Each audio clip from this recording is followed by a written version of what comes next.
Dead Anyway, and it's going to be screening as the closing gala, which will be taking place at Tilly Hall at 7 o'clock. So yeah, you should check it out. This is a great film, and I want to thank my friend Doug Sutherland for coming in. Thanks. Thank you, Tim. Nice to see you.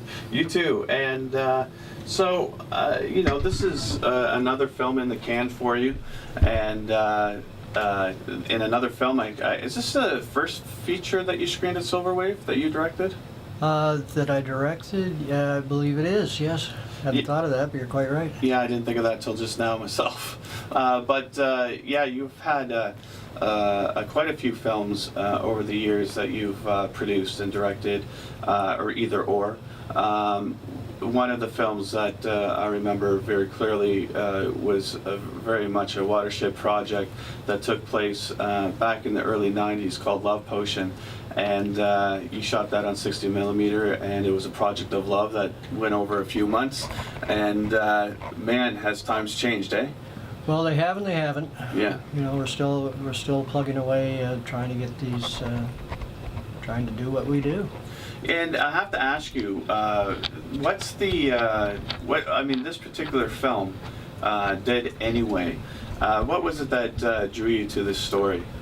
Well, Dead Anyway is actually originally, way back when, it was under the title Stray Dogs, and a collaborator of mine, David Lang Dawson, David and I had made contact, and he had a script, and of course, doing what I do, that's part of my purpose in life, is to try to find ideas and concepts and things that we can work with. And David's a very capable writer, and we decided to collaborate on Dead Anyway, and we continue to collaborate on projects, as I do with my co-producer Nicholas Kinsey. Nicholas Kinsey. Who we had here last year. That's right. We were very privileged to have the opening and the closing galas at the Silver Wave.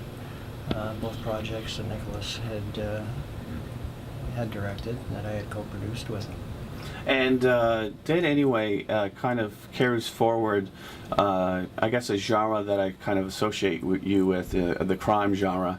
And you know, I always, that's one of my favorite genres. And I felt like, for me, this particular film seems to be a kind of a moody piece that's playful at the same time, but it's very much an audience pleaser. What was it for you to, I guess, come up with this idea to shoot it, and well, I guess I'm trying to answer my own question here. I guess the for me, what was it for you that made you want to tell this particular story? I just liked I liked the idea. I thought it had a lot of potential for comedy, and just exactly as you said, there were dark elements in it. And when David and I decided to collaborate on the shooting script, and I optioned it. Then again, and Nicholas and I spend a lot of time bouncing ideas and script ideas off each other. That's part of the way, just the way that we work. Anyway, it took a considerable amount of time to get the script where we wanted to get it, and that was very much a collaborative effort with David and myself, and also with Nicholas. And this is the first film, I think, in years, if I'm correct, that actually you are in the film. What was that like, being a director, actor, producer, and putting yourself in front of the lens? Well, as you know, it wasn't a new experience for me, Tim. It's something I've always shied away from, simply because how many different things can you do on a project? But in this case, I wouldn't. The role I play in it was really as much necessity as anything else. A very, very good friend of mine, Sean Fitch, who had acted in virtually every film I'd ever done. I was hoping to collaborate with Sean. Sean, very unfortunately, has passed away since. But Sean was simply unavailable for it. Like myself, he's self-employed, and he just couldn't find the time to basically commute back and forth between where we were shooting, which is northern New Brunswick, and eastern Quebec. That's our usual stomping grounds. And so in the end, made a virtue out of necessity, I guess. And for me, I always interested in your themes in your films, and this one here, it's a complex relationship kind of scenario, and I don't want to give too much away because we want people to see the film. But what was it for you? Do you find yourself drawn towards more character-driven pieces? I think so. Part of that is.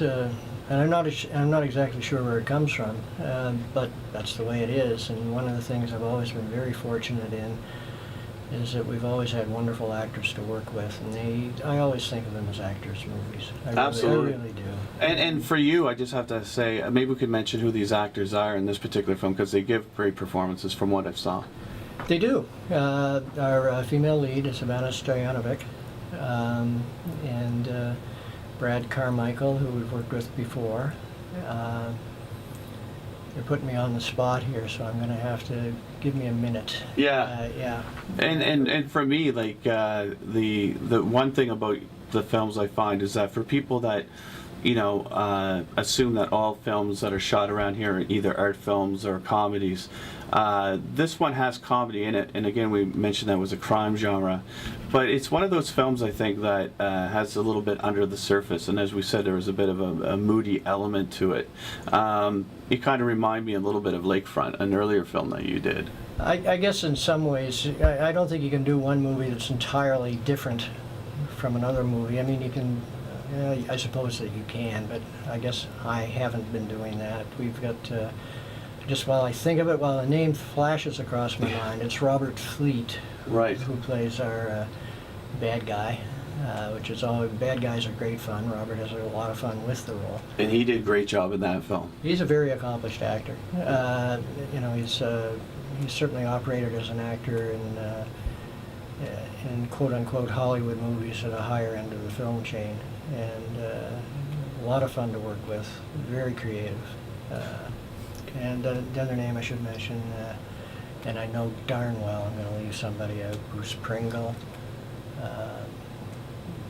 character actor, and I love character actors because Yeah. I know most of the time, and certainly the case with Bruce and others that I've worked with, they know exactly what they're doing. Yeah. Constantine Cortinas, same thing. One thing I have to ask is, do you find it a challenge to be in front of the camera and direct at the same time? Well, in kind of a bizarre way, I got used to it with Love Potion. Right. I mean, Yeah. that would have been the one I guess you learned a lot on. Yeah. Trial by fire, I right? learned not to try to do a movie on that kind of budget again, but it was, yeah, you learn things. You learn what you don't know, and if you're acting in front of the camera and you're also directing, you have to. Again, Nicholas and I worked together many times now, so there's a lot of trust there. Yeah. And if I'm doing something that maybe is not appropriate, and we go back and forth with this. It's a good relationship, and there's not a lot of blue sky thinking in the Yeah. way we work. And I mean, the one thing I find is that you're very creative in the I guess have-to situation of being resourceful. And do you find that doing lower budget films, as much as they can be a headache in terms of dealing with time issues, do you find there's a sense of spontaneity that you really enjoy in the process? Spontaneity would probably be the wrong word in my case. I tend to be more oriented toward shooting the board. And that's a necessity. I mean, no matter what your budget is, even if it's as I said, at the higher end of the food chain where you have many millions of dollars to work with, you still have to operate within those constraints. Yeah. And I think, if anything, having those kinds of limits, wherever they may be, wherever the bar is set, almost forces you to find creative solutions and to find ways to do something that maybe aren't the easiest way to do them, but the most effective way of doing them.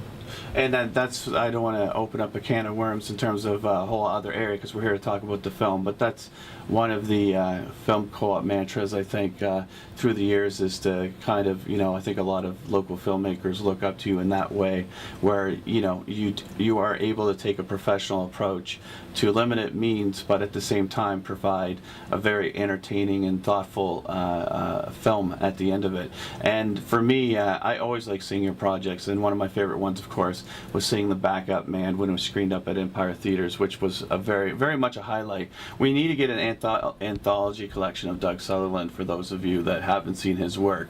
I won't get at you for the fact that I can't get at those films, but maybe I will. But the truth is that I'm looking forward to being able to watch these films again at some point. Well, I hope you do. I've got, we've been doing this sort of thing for a long time.